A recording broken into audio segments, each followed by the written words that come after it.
So hello my dear students, ഇന്ന് നമുക്ക് എലൈസയുടെ പ്രിൻസിപ്പിളും പ്രോപ്പർട്ടീസും പഠിക്കാം. എലൈസ എന്ന് പറയുന്നത് എലൈസയുടെ ഷോർട്ട് ഫോം എലൈസയുടെ ഫുൾ ഫോം എന്ന് പറയുന്നത് എൻസൈം ലിങ്ക്ഡ് ഇമ്മ്യൂണോസോർബന്റ് അസേ എന്നാണ്. So this is an assay. Assay എന്ന് പറഞ്ഞാൽ എന്താണെന്ന് അറിയാമോ? A test which is conducted in order to analyse something. എന്തെങ്കിലും ഒന്ന് അനലൈസ് ചെയ്യാൻ വേണ്ടി ചെയ്യുന്ന ടെസ്റ്റിനെയാണ് അസേ എന്ന് പറയുന്നത്. Is it clear? So in ELISA, we are analyzing biological samples. Biological samples എന്ന് പറഞ്ഞാൽ ഏതെല്ലാമാണ്? ബ്ലഡ് വരും, പിന്നെ urine, then cerebrospinal fluid, saliva, sperm, ഇതിനെയൊക്കെയാണ് ബയോളജിക്കൽ സാമ്പിൾസ് എന്ന് പറയുന്നത്. അപ്പോൾ ഈ ബയോളജിക്കൽ സാമ്പിൾസിനെ ഐഡൻറ്റിഫൈ ചെയ്യാനും ഡിറ്റക്ട് ചെയ്യാനും ക്വാണ്ടിഫൈ ചെയ്യാനും വേണ്ടിയിട്ടാണ് എലൈസ യൂസ് ചെയ്യുന്നത്. ക്വാണ്ടിഫൈ ചെയ്യുക എന്ന് പറഞ്ഞാൽ എന്താണ്? മെഷർ ചെയ്യുക, എത്ര ക്വാണ്ടിറ്റി ഉണ്ടെന്ന് മെഷർ ചെയ്യുക. ഓക്കെ, അപ്പോൾ നമ്മൾ സാധാരണയായിട്ട് എലൈസയിലൂടെ കണ്ടുപിടിക്കാറുള്ളത് antigens, antibodies, peptides, proteins as well as certain hormones. Is it clear? ഇനി അടുത്തത് ഒരു എലൈസ ചെയ്യാനായിട്ട് ആവശ്യമായിട്ടുള്ള കാര്യങ്ങളെ പറ്റിയാണ് പറയാൻ പോകുന്നത്. റൈറ്റ് ഹാൻഡ് സൈഡിൽ ഈ ഒരു ഫോട്ടോഗ്രാഫ് കണ്ടോ? ഇതൊരു പ്ലേറ്റിൻ്റെ ഫോട്ടോഗ്രാഫാണ്. ഇതിനെ ഒരു പ്ലേറ്റ് എന്ന് പറയും. സാധാരണ പ്ലേറ്റ് എന്നല്ല, മൈക്രോ ടൈറ്റർ പ്ലേറ്റ് എന്നാണ് ഇതിന് പറയുന്നത്. എന്താണ് മൈക്രോ ടൈറ്റർ പ്ലേറ്റ്? ഇതിനകത്താണ് നമ്മൾ എലൈസ ചെയ്യുന്നത്. അപ്പോൾ ഈ പ്ലേറ്റിനകത്ത് നോക്കൂ, കുറേ റൗണ്ടായിട്ട് നിങ്ങൾക്ക് കാണാൻ സാധിക്കുന്നില്ലേ? ഈ റൗണ്ടായിട്ട് കാണുന്നതെല്ലാം ഹോൾസ് ആണ്, കുഴികളാണ്. ഈ കുഴികളെ നമ്മൾ വെൽസ് എന്നാണ് പറയുന്നത്. ഓക്കെ, ഇങ്ങനെ ഒരു പ്ലേറ്റിൽ ഏകദേശം 6 തൊട്ട് 9600 വെൽസ് വരെ കാണാം. അതായത് 6 തൊട്ടെന്ന് പറഞ്ഞാൽ ചില പ്ലേറ്റ്സിൽ, ഏറ്റവും കുഞ്ഞു പ്ലേറ്റിൽ 6 വെൽസേ കാണുള്ളൂ. ഏറ്റവും വലിയ പ്ലേറ്റിൽ 9600 വെൽസ് വരെ കാണാം. പക്ഷെ നമ്മൾ സാധാരണയായിട്ട് യൂസ് ചെയ്യുന്നത് 96 വെൽസ് ഉള്ള പ്ലേറ്റ് ആണ്. എത്ര? 96 വെൽസ് ഉള്ള പ്ലേറ്റ് ആണ് സാധാരണയായിട്ട് യൂസ് ചെയ്യാറുള്ളത്. അപ്പോൾ ഈ പ്ലേറ്റിന് പറയുന്ന പേര് മൈക്രോ ടൈറ്റർ പ്ലേറ്റ് എന്നാണ്. ഇതിനകത്ത് കുറേ വെൽസ് കാണും. വെൽസ് എന്ന് പറഞ്ഞാൽ കുഴികളാണ്. ഈ കുഴികളിൽ ചില കോമ്പൗണ്ട്സ് ഉണ്ടായിരിക്കും. ആ കോമ്പൗണ്ട്സ് ആണ് പോളിസ്റ്റീറീൻ കോമ്പൗണ്ട്സ് എന്ന് പറയുന്നത്. അതായത് ഈ ഹോൾ പ്ലേറ്റ് ഉണ്ടാക്കിയിരിക്കുന്നത് പോളിസ്റ്റീറീൻ എന്ന് പറയുന്ന കോമ്പൗണ്ട് ഉപയോഗിച്ചാണ്. ഈ പോളിസ്റ്റീറിൻ കോമ്പൗണ്ടിന് ചില പ്രോപ്പർട്ടി ഉണ്ട്. എന്നു പറഞ്ഞാൽ അത് ആൻറ്റിജൻസിനെയും ആൻറ്റിബോഡീസിനെയും വളരെ സ്ട്രോങ് ആയിട്ട് ബൈൻഡ് ചെയ്ത് ഇമ്മൊബിലൈസ് ചെയ്ത് വെക്കും. മനസ്സിലായോ? ഇമ്മൊബിലൈസ് ചെയ്യുക എന്ന് പറഞ്ഞാൽ എന്താണ്? മൂവ് ചെയ്യാൻ അനുവദിക്കില്ല. അപ്പോൾ ഇതിനകത്ത് ആൻറ്റിജനും ആൻറ്റിബോഡിയൊക്കെ വീണ് പോവുകയാണെങ്കിൽ അതിനകത്ത് ഈ ആൻറ്റിജനെയും ആൻറ്റിബോഡിയൊക്കെ ഈ പോളിസ്റ്റീറിൻ ബൈൻഡ് ചെയ്ത് വെക്കും. ബൈൻഡ് ചെയ്ത് ഇമ്മൊബിലൈസ് ചെയ്ത് വെക്കും. മനസ്സിലായോ? അതാണ് പോളിസ്റ്റീറിൻ്റെ പ്രോപ്പർട്ടി. ഇനി നമുക്ക് അത്യാവശ്യമായിട്ടുള്ള കാര്യങ്ങൾ ആൻറ്റിജൻസ് ആണ്, ദെൻ ആൻറ്റിബോഡീസ്, പിന്നെ ഒരു reporter enzyme and also A substrate. അപ്പോൾ ഇത്രയും കാര്യങ്ങളാണ് നമുക്ക് എലൈസയിൽ നമുക്ക് ആവശ്യമായിട്ടുള്ളത്. ആൻറ്റിജൻസ് കുഞ്ഞു ക്ലാസ് തൊട്ടേ നിങ്ങൾ പഠിച്ചിട്ടുണ്ട്. ആൻറ്റിജൻസ് എന്ന് പറഞ്ഞാൽ any foreign material which trigger our immune system to produce antibodies. Antibodies trigger ചെയ്ത് ഉണ്ടാക്കുന്ന ഫോറിൻ മെറ്റീരിയൽസിനെയാണ് ആൻറ്റിജൻസ് എന്ന് പറയുന്നത്. അപ്പോൾ വൺസ് ആൻറ്റിജൻസ് നമ്മുടെ ബ്ലഡ് സ്ട്രീമിൽ എത്തിക്കഴിയുമ്പോൾ അതെന്ത് ചെയ്യുന്നു? നമ്മുടെ ബോഡിയിൽ ആൻറ്റിബോഡീസ് പ്രൊഡ്യൂസ് ചെയ്യാൻ വേണ്ടിയിട്ട് സ്റ്റിമുലേറ്റ് ചെയ്യും. ഓക്കെ, ആൻറ്റിജൻസ് എന്ന് പറയുമ്പോൾ നോൺ ലീവിങ് സബ്സ്റ്റൻസസും ഉണ്ട്, ലീവിങ് സബ്സ്റ്റൻസസും ഉണ്ട്. ഇപ്പോൾ ലീവിങ് സബ്സ്റ്റൻസസ് എന്ന് പറയുമ്പം എക്സാമ്പിൾ പറയുകയാണെങ്കിൽ വൈറസസ്, ബാക്ടീരിയ, ഫഞ്ചൈ, പാരസൈറ്റ്, ഈ ഓർഗാനിസത്തിൻ്റെയൊക്കെ സെൽ സർഫസിലുള്ള പ്രോട്ടീൻസ്, അതൊരു ആൻറ്റിജനാണ്. ഓക്കെ, പിന്നെ അല്ലാതെ നോൺ ലീവിങ് സബ്സ്റ്റൻസസ് പറയുകയാണെങ്കിൽ ടോക്സിൻസ്, കെമിക്കൽസ്, ഡ്രഗ്സ്, പിന്നെ allergic substances such as pollen grains, dust, dirt, ഇതും ആൻറ്റിജൻസ് ആണ്. ഇനി ആൻറ്റിബോഡീസ് ഞാൻ നേരത്തെ പറഞ്ഞു. ആൻറ്റിബോഡീസ് എന്ന് പറഞ്ഞാൽ ആൻറ്റിജൻ ഇൻഡ്യൂസ് ചെയ്ത് കോസ് ചെയ്യുന്ന ചില വൈ ഷേപ്പിലുള്ള ഇമ്മ്യൂണോഗ്ലോബുലിൻസ് ആണ്. ഇമ്മ്യൂണോഗ്ലോബുലിൻസ്. അപ്പോൾ വൈ ഷേപ്പിൽ കാണുന്ന ചില ഇമ്മ്യൂണോഗ്ലോബുലിൻസിനെയാണ് ആൻറ്റിബോഡീസ് എന്ന് പറയുന്നത്. അപ്പോൾ ഇമ്മ്യൂണോഗ്ലോബുലിൻസ് എന്ന് പറഞ്ഞാൽ പ്രോട്ടീൻസ് ആണ്. ഓക്കെ, ഈ ആൻറ്റിബോഡീസ് ബോഡിയിൽ ഒരു ആൻറ്റിജൻ കയറുമ്പോഴാണ് പ്രൊഡ്യൂസ് ചെയ്യുന്നത്. എന്തിനാണ്? ഈ ആൻറ്റിജൻ എഗെയിൻസ്റ്റ് ആയിട്ട് ഫൈറ്റ് ചെയ്യാനായിട്ട്. അപ്പോൾ ആൻറ്റിജൻ എഗെയിൻസ്റ്റ് ആയിട്ട് ബോഡി ഫൈറ്റ് ചെയ്യുന്നത് ആൻറ്റിബോഡീസ് പ്രൊഡ്യൂസ് ചെയ്തുകൊണ്ടാണ്. അപ്പോൾ അതുകൊണ്ട് തന്നെ ഒരു സ്പെസിഫിക് ആൻറ്റിജന് ഒരു സ്പെസിഫിക് ആൻറ്റിബോഡി ആയിരിക്കും പ്രൊഡ്യൂസ് ചെയ്യുന്നത്. മനസ്സിലായോ? ഇപ്പോൾ ഡെങ്കി എന്ന് പറയുന്ന വൈറസ് നമ്മുടെ ബ്ലഡ് സ്ട്രീമിൽ കയറിയെങ്കിൽ ഡെങ്കിക്കെതിരെയായിട്ട് നമ്മുടെ ബോഡി ഒരു സ്പെസിഫിക് ആൻറ്റിജൻ ആയിരിക്കും പ്രൊഡ്യൂസ് ചെയ്യുന്നത്. ആ ആൻറ്റിജൻ ഡെങ്കി വരുമ്പോൾ മാത്രമേ പ്രൊഡ്യൂസ് ചെയ്യുള്ളൂ. മനസ്സിലായോ? മാത്രമല്ല ഡെങ്കിക്ക് എഗെയിൻസ്റ്റ് ആയിട്ട് അത് ആക്ട് ചെയ്യുകയും ചെയ്യുള്ളൂ. ബാക്കി എന്തെങ്കിലും ഒരു അസുഖം വന്നു കഴിഞ്ഞാൽ അതിന് ഈ ആൻറ്റിബോഡിക്ക് മറ്റുള്ള ഓർഗാനിസത്തിന് എഗെയിൻസ്റ്റ് ആയിട്ട് ആക്ട് ചെയ്യാൻ കഴിയില്ല. മനസ്സിലായോ? അപ്പോൾ അതുകൊണ്ട് ഈ ആൻറ്റിജൻ ആൻറ്റിബോഡിയുടെ ഈ ഒരു റിലേഷനെ നമ്മൾ സ്പെസിഫിക് റിലേഷൻ എന്ന് പറയാം അല്ലേ? എങ്ങനത്തെ റിലേഷൻ പോലെ? എൻസൈം സബ്സ്ട്രേറ്റ് റിലേഷൻ പോലെ. നമ്മൾ എൻസൈം സബ്സ്ട്രേറ്റിൽ പഠിച്ചിട്ടുണ്ട് ലോക്ക് ആൻഡ് കീ മെക്കാനിസത്തിനെ പറ്റി. ഒരു പെക്യൂലിയർ ലോക്കിന് ഒരു പെർട്ടിക്കുലർ കീ തന്നെ വേണം അല്ലേ അൺലോക്ക് ചെയ്യാനായിട്ട്. അപ്പോൾ അതുപോലെ തന്നെയാണ് ആൻറ്റിജൻ ആൻറ്റിബോഡിയുടെ റിലേഷൻഷിപ്പും. അതായത് ആൻറ്റിജനും ആൻറ്റിബോഡിയും സ്പെസിഫിക് ആണ്. ഒരു സ്പെസിഫിക് ആൻറ്റിജൻ മാത്രമേ ഒരു സ്പെസിഫിക് ആൻറ്റിബോഡി ആയിട്ട് അറ്റാച്ച് ചെയ്യുള്ളൂ. അതുപോലെ തന്നെ ഒരു സ്പെസിഫിക് ആൻറ്റിബോഡി മാത്രമേ ഒരു സ്പെസിഫിക് ആൻറ്റിജൻ ആയിട്ട് അറ്റാച്ച് ചെയ്യുള്ളൂ. അങ്ങനെ രണ്ടും തമ്മിൽ അറ്റാച്ച് ചെയ്ത് കഴിഞ്ഞാൽ, ബൈൻഡ് ചെയ്ത് കഴിഞ്ഞാൽ ഉണ്ടാകുന്ന കോംപ്ലക്സിനെയാണ് ആൻറ്റിജൻ ആൻറ്റിബോഡി കോംപ്ലക്സ് എന്ന് പറയുന്നത്. ഓക്കെ, അപ്പം നമ്മളിവിടെ എലൈസ ചെയ്യുന്നത് ഈ പെർട്ടിക്കുലർ കോംപ്ലക്സ് ഉണ്ടായോ ഇല്ലയോ എന്ന് ചെക്ക് ചെയ്തുകൊണ്ടാണ്. അപ്പോൾ ഈ ഉണ്ടായോ ഇല്ലയോ എന്നുള്ളത് നമുക്ക് കണ്ടുപിടിക്കണമെങ്കിൽ നമുക്കൊരു എൻസൈമിൻ്റെ സഹായം വേണ്ടി വരും. ഈ എൻസൈമിനെയാണ് റിപ്പോർട്ടർ എൻസൈം എന്ന് പറയുന്നത്. അപ്പം നമ്മൾ സാധാരണയായിട്ട് റിപ്പോർട്ടർ എന്ന് പറഞ്ഞാൽ എന്താണ്? എന്തെങ്കിലും ഒരു ഇൻഫോർമേഷൻ റിപ്പോർട്ട് ചെയ്യുന്ന ഒരാളെയാണ് റിപ്പോർട്ടർ എന്ന് പറയുന്നത് അല്ലേ. അപ്പോൾ ഇവിടെ എൻസൈമിനെ നമ്മൾ റിപ്പോർട്ടർ എൻസൈം എന്ന് പറയാൻ കാരണം ഈ ആൻറ്റിജൻ ആൻറ്റിബോഡി കോംപ്ലക്സ് ഉണ്ടാകുന്നത് റിപ്പോർട്ട് ചെയ്യുന്നത് കൊണ്ടാണ്. അപ്പോൾ അല്ലാതെ നമുക്ക് കണ്ണിൽ കാണാൻ പറ്റില്ല ഈ കോംപ്ലക്സ് ഉണ്ടായോ ഇല്ലയോ എന്നുള്ളത്. അപ്പോൾ അത് എൻസൈമിൻ്റെ സഹായത്തോടു കൂടി മാത്രമേ നമുക്കത് അറിയാൻ കഴിയുന്നുള്ളൂ. അതുകൊണ്ടാണ് ഈ എൻസൈമിനെ നമ്മൾ റിപ്പോർട്ടർ എൻസൈം എന്ന് വിളിക്കുന്നത്. ഇനി എൻസൈം എങ്ങനെയാണ് വർക്ക് ചെയ്യുന്നത്? ഈ എൻസൈമിന് സ്പെസിഫിക് ആയിട്ട് ഒരു സബ്സ്ട്രേറ്റ് ഉണ്ടായിരിക്കും എന്ന് ഞാൻ പറഞ്ഞു അല്ലേ. അപ്പോൾ നമ്മൾ ഈ അങ്ങനത്തെ ഒരു സ്പെസിഫിക് നമ്മൾ യൂസ് ചെയ്യുന്ന എൻസൈമിൻ്റെ റിപ്പോർട്ടർ എൻസൈമിൻ്റെ സ്പെസിഫിക് ആയിട്ടുള്ള ഒരു കളർലെസ് സബ്സ്ട്രേറ്റിനെ നമ്മൾ ആഡ് ചെയ്ത് കൊടുക്കും. ആഡ് ചെയ്ത് കൊടുക്കുമ്പം enzyme will react with this സബ്സ്ട്രേറ്റുമായിട്ട് റിയാക്ട് ചെയ്തിട്ട് it will produce a coloured product. മനസ്സിലായോ? അപ്പോൾ കളേർഡ് പ്രോഡക്റ്റ് ഉണ്ടായി എങ്കിൽ അതിൻ്റെ അർത്ഥം എന്താണ്? ആൻറ്റിജൻ ആൻറ്റിബോഡി കോംപ്ലക്സ് ഉണ്ടായി എന്നർത്ഥം. അതായത് നമ്മൾ ഏത് ആൻറ്റിജനെയാണോ അല്ലെങ്കിൽ ഏത് ആൻറ്റിബോഡിയാണോ ടെസ്റ്റ് ചെയ്യാൻ വേണ്ടിയിട്ട് യൂസ് ചെയ്യുന്നത് ആ ടെസ്റ്റ് പോസിറ്റീവ് ആണെന്ന് അർത്ഥം. മനസ്സിലായോ? ഇങ്ങനെയാണ് എലൈസയിലൂടെ നമ്മൾ ഒരു ഡിസീസ് ഡയഗ്നോസ് ചെയ്യുന്നത്. അത് കുറച്ചും കൂടെ വളരെ ഇലാബറേറ്റ് ആയിട്ട് ഞാൻ പറഞ്ഞുതരാം. അപ്പോൾ നേരത്തെ പറഞ്ഞ കാര്യം തന്നെയാണ് ഇപ്പോഴും ഇവിടെ കാണിച്ചിരിക്കുന്നത്. നേരത്തെ ഞാൻ പറഞ്ഞ ആൻറ്റിജൻ ആൻറ്റിബോഡി ഒരു റിയാക്ഷൻ കോംപ്ലക്സ് നടക്കുന്നു, അത് എൻസൈം കണ്ടുപിടിക്കുന്നു, റിപ്പോർട്ടർ എൻസൈം. ആ എൻസൈം ഒരു കളർലെസ് സബ്സ്ട്രേറ്റുമായിട്ട് ബൈൻഡ് ചെയ്തിട്ട് ഒരു കളേർഡ് പ്രോഡക്റ്റ് ഉണ്ടാകുന്നു. ആ പ്രോഡക്റ്റിലൂടെയാണ് നമ്മൾ ഈ ടെസ്റ്റ് കൺഫേം ചെയ്യുന്നത്. ഇനി നമ്മൾ ഏതൊക്കെ എൻസൈംസ് യൂസ് ചെയ്യാം എന്നുള്ളത് പറയാം. നമുക്ക് ഈ എലൈസയിൽ ആൽക്കലൈൻ ഫോസ്ഫേറ്റേസ് എന്ന് പറയുന്ന എൻസൈം യൂസ് ചെയ്യാം, അല്ലെങ്കിൽ HRP അല്ലെങ്കിൽ അതിൻ്റെ ഫുൾ ഫോമാണ് ഹോഴ്സ് റാഡിഷ് പെറോക്സിഡേസ് എന്ന് പറയുന്ന എൻസൈം. ഈ എൻസൈം വേണമെങ്കിൽ യൂസ് ചെയ്യാം. അല്ലെങ്കിൽ നമുക്ക് P-നൈട്രോ ഫീനൈൽ ഫോസ്ഫേറ്റേസ് എന്ന് പറയുന്ന എൻസൈമും യൂസ് ചെയ്യാം. അങ്ങനെ 3 തരത്തിലുള്ള എൻസൈംസ് ആണ് സാധാരണയായിട്ട് റിപ്പോർട്ടർ എൻസൈംസ് ആയിട്ട് എലൈസയിൽ യൂസ് ചെയ്യുന്നത്. Is it clear? ഇനി നമുക്ക് എലൈസയെ കുറിച്ച് പഠിക്കാം. എലൈസ പ്രൊസീജിയറിനെ കുറിച്ച്. എലൈസ 3 തരത്തിലുണ്ട്: direct ELISA, indirect ELISA, sandwich ELISA. അപ്പം ആദ്യം നമുക്ക് ഡയറക്റ്റ് എലൈസയെ കുറിച്ച് പഠിക്കാം. ഞാൻ ഇവിടെ ഡയറക്റ്റ് എലൈസ സാധാരണയായിട്ട് ചെയ്യുന്നത് ആൻറ്റിജൻസ് ഡിറ്റക്ട് ചെയ്യാനും ക്വാണ്ടിഫൈ ചെയ്യാനും വേണ്ടിയിട്ടാണ്. അപ്പം ഇവിടെ 2 പേഷ്യൻസ് ഉണ്ടെന്ന് വിചാരിക്കുക. ഈ 2 പേഷ്യൻസിനും നല്ല പനിയുണ്ട്, പിന്നെ ഡെങ്കിയുടെ സിംറ്റംസ് ഉണ്ട്, ഡെങ്കിപ്പനിയുടെ സിംറ്റംസ് ഉണ്ട്. ഞാൻ ഈ ഒരു പേഷ്യൻറ്റിനെ പേഷ്യൻ്റ് നമ്പർ 1 എന്നും ഈ പേഷ്യൻറ്റിനെ പേഷ്യൻ്റ് നമ്പർ 2 എന്നും ഡിനോട്ട് ചെയ്യുന്നു. 2 പേർക്കും ഡെങ്കിപ്പനിയുടെ സിംറ്റംസ് ഉണ്ട്. 2 പേരും ഡോക്ടറിനെ വിസിറ്റ് ചെയ്തു, കൺസൾട്ട് ചെയ്തു. അപ്പോൾ ഡോക്ടറിന് സംശയം തോന്നി. ഡോക്ടർ എന്ത് ചെയ്തെന്ന് പറയുമ്പോൾ ഇവരുടെ ബ്ലഡ് ഒരു ഡയഗ്നോസ്റ്റിക് സെൻറ്ററിലേക്ക് അയക്കും. എന്നിട്ട് അവർക്ക് എഴുതും ഈ dengue detect whether these patients have dengue antigens എന്നെഴുതും.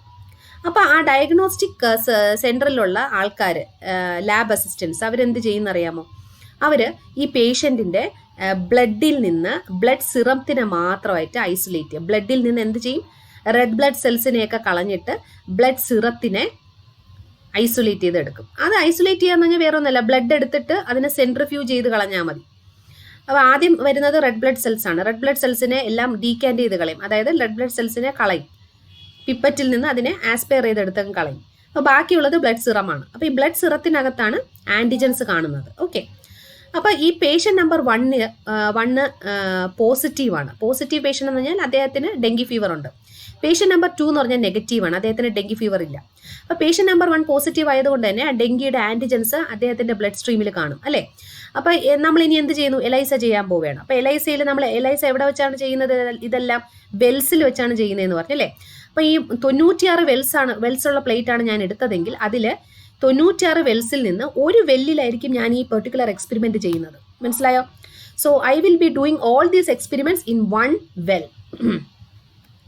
അപ്പം ഈ പേഷ്യൻറ്റിൻ്റെ സിറം ഞാൻ ഒരു വെല്ലിൽ ഈ നേരത്തെ പറഞ്ഞ വെല്ലിൽ ഞാൻ ഒഴിച്ചു കഴിയുമ്പോൾ എന്ത് സംഭവിക്കുന്ന അറിയാമോ? ഇതിലുള്ള ആൻറ്റിജൻസ്, ചില ആൻറ്റിജൻസ് എല്ലാം ഈ വെല്ലിൻ്റെ അടിയിലേക്ക് എത്തുന്ന ആൻറ്റിജൻസിനെ പോളിസ്റ്ററിൻ കോമ്പൗണ്ട് ഇതുപോലെ ബൈൻഡ് ചെയ്ത് ഇമ്മൊബിലൈസ് ചെയ്ത് വെക്കും. മനസ്സിലായോ? ഓക്കെ. ഇനി അടുത്ത സ്റ്റെപ്പ്. അപ്പോൾ ഇത് ബൈൻഡ് ചെയ്ത് ഇമ്മൊബിലൈസ് ചെയ്ത് വെക്കാൻ കുറച്ച് സമയം കൊടുക്കണം. ഇൻക്യുബേറ്റ് ചെയ്യും നമ്മൾ.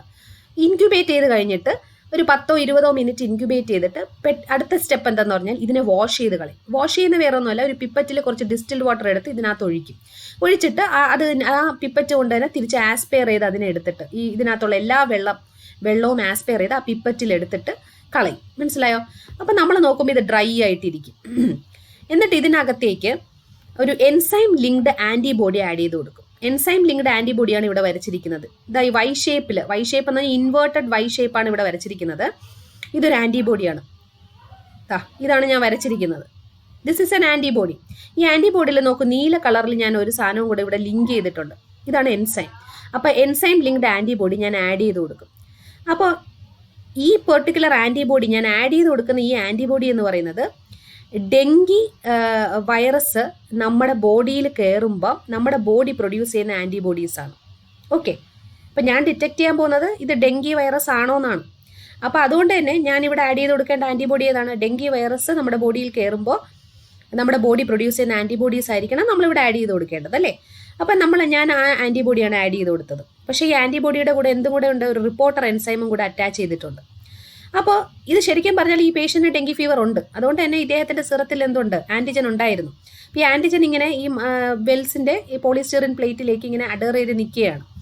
അപ്പോൾ ഈ ആൻറ്റിബോഡി ചെന്ന് നോക്കുമ്പം ഇതെന്താണ്? ഡെങ്കി ആൻറ്റിജൻസ് തന്നെയാണ്. അപ്പോൾ എന്ത് ചെയ്യും? ഈ ആൻറ്റിബോഡി ഈ ഡെങ്കി ആൻറ്റിജൻസിൽ കയറി അങ്ങ് ബൈൻഡ് ചെയ്യും. കണ്ടോ?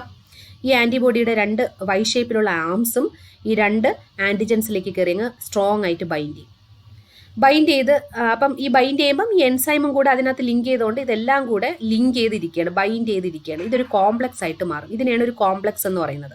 അപ്പം താഴെ ആൻറ്റിജനും മേളിൽ ആൻറ്റിജൻ ആൻറ്റിബോഡി കോംപ്ലക്സ് ഉണ്ടാവും. മനസ്സിലായോ? അപ്പോൾ ഉടനെ തന്നെ ഇതങ്ങ് വാഷ് ചെയ്യും. വീണ്ടും നമ്മൾ വാഷ് ചെയ്യും. അപ്പോൾ ഓരോ സ്റ്റെപ്പിലും വാഷ് ചെയ്യണം. അപ്പോൾ വാഷ് ചെയ്യുമ്പോൾ എന്താണ്? നേരത്തെ പറഞ്ഞ പ്രോസസ്സ് തന്നെ. കുറച്ച് വെള്ളം എടുത്തിട്ട് പിപ്പറ്റ് ചെയ്ത് ഇതിനകത്ത് വാഷ് ചെയ്തിട്ട് ആസ്പെയർ ചെയ്തങ്ങ് കളയും. അപ്പോൾ ഇതുപോലെ നോക്കൂ, ഞാൻ മേളിൽ 2 ആൻറ്റിബോഡീസ് എൻസൈം ലിങ്ക്ഡ് ആൻറ്റിബോഡീസ് വരച്ചിട്ടുണ്ട്. പക്ഷേ അത് ഈ ആൻറ്റിജനായിട്ട് ബൈൻഡ് ചെയ്തിട്ടില്ല. അപ്പോൾ ഈ ആൻറ്റിബോഡീസ് ബൈൻഡ് ചെയ്യാത്തതുകൊണ്ട് ഈ വാഷ് ചെയ്ത് കളയുമ്പോൾ ഈ അൺബൗണ്ട് ആയിട്ടുള്ള ആൻറ്റിബോഡീസ് അങ്ങ് വാഷ് ഔട്ട് ആയി പോകും. മനസ്സിലായോ? ഈ ബൈൻഡ് ചെയ്ത ആൻറ്റിബോഡീസ് മാത്രമേ ഈ വെല്ലിനകത്ത് റീറ്റെയിൻ ചെയ്യുള്ളൂ. Is it clear? ഓക്കെ. ഇനി അടുത്ത സ്റ്റെപ്പ് എന്താണ്? അടുത്ത സ്റ്റെപ്പിൽ ഞാൻ സബ്സ്ട്രേറ്റ് ആഡ് ചെയ്ത് കൊടുക്കും. സബ്സ്ട്രേറ്റ് കളർലെസ് സബ്സ്ട്രേറ്റ് ആണ്. പക്ഷേ നിങ്ങൾക്ക് കാണാൻ വേണ്ടിയിട്ട് ഞാൻ ഗ്രീൻ കളറിൽ വരച്ചിട്ടുണ്ടെന്നുള്ളതേ ഉള്ളൂ. അപ്പോൾ കളർലെസ് സബ്സ്ട്രേറ്റ് ആഡ് ചെയ്യുമ്പോൾ എന്ത് പറ്റും? സബ്സ്ട്രേറ്റ് ഈ എൻസൈം നോക്കുമ്പോൾ അത് ആ സബ്സ്ട്രേറ്റ് കിടക്കുന്നു. അപ്പോൾ ഈ ഒരു പെർട്ടിക്കുലർ കോംപ്ലക്സ് മാത്രം വാഷ് ഔട്ടായി പോയില്ല. കാരണം എന്താണ്?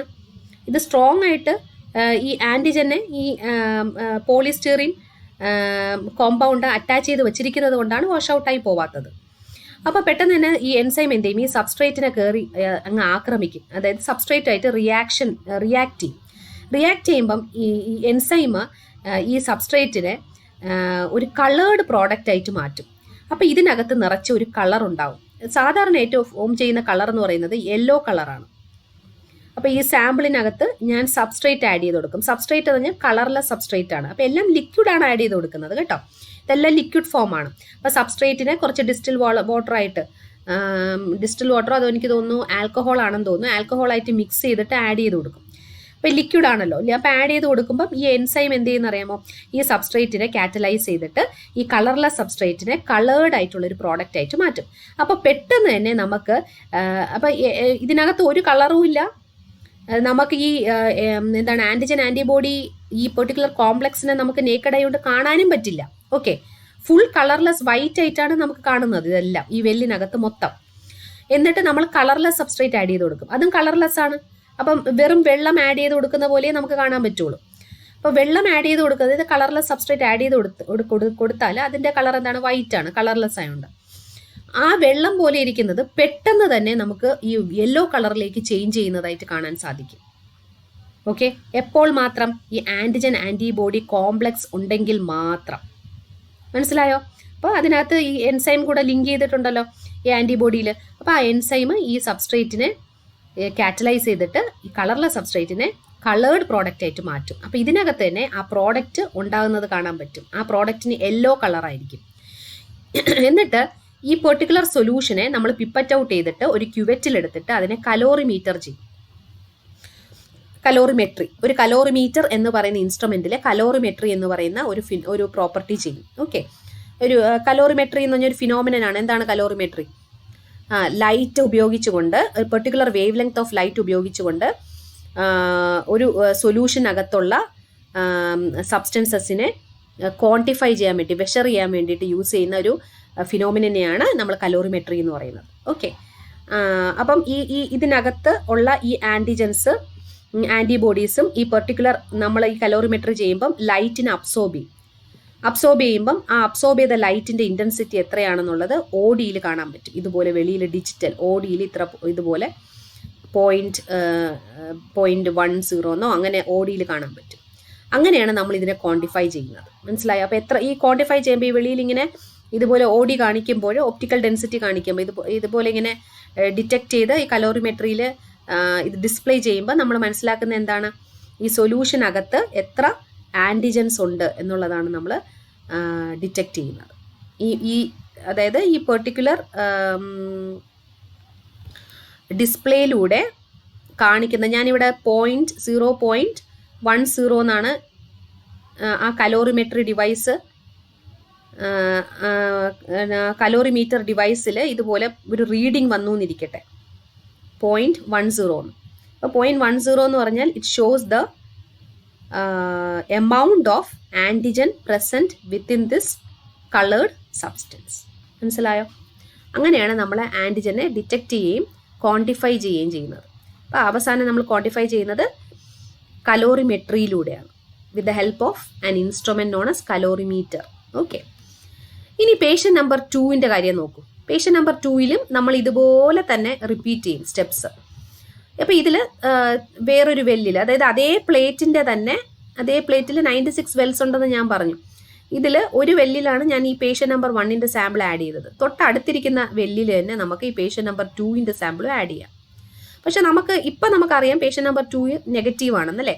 അപ്പോൾ ആ പേഷ്യൻ്റ് നമ്പർ 2 ആൻറ്റിജൻ ഇല്ലാത്തതുകൊണ്ട് ഈ വെല്ലിനകത്ത് ആൻറ്റിജൻസ് ഇല്ലാത്തത് കൊണ്ട് ഒന്നും ബൈൻഡ് ചെയ്യില്ല. അപ്പം നമ്മൾ എൻസൈം ലിങ്ക്ഡ് ആൻറ്റിബോഡി ആഡ് ചെയ്ത് കൊടുത്താലും അത് വാഷ് ഔട്ടായി പോവേ ഉള്ളൂ. അതുപോലെ തന്നെ സബ്സ്ട്രേറ്റ് ആഡ് ചെയ്താലും കളർലെസ് സബ്സ്ട്രേറ്റ് അതുപോലെ തന്നെ നിൽക്കും, അതിൻ്റെ കളർ ചേഞ്ച് ചെയ്യില്ല. കാരണം എൻസൈം ഇല്ല. എൻസൈം വേണമായിരുന്നെങ്കിൽ ഈ ആൻറ്റിബോഡി ഉണ്ടായിരിക്കണം. ആൻറ്റിബോഡി ഉണ്ടാവണമായിരുന്നെങ്കിൽ ഇവിടെ ആൻറ്റിജൻ ഉണ്ടായിരുന്നിരിക്കണം, അല്ലേ? അപ്പോൾ അതുകൊണ്ട് ഇവിടെ കളർലെസ് ആയിട്ടുള്ള it will produce no colour. അപ്പോൾ അങ്ങനെ വരുമ്പോൾ എന്ത് പറ്റും?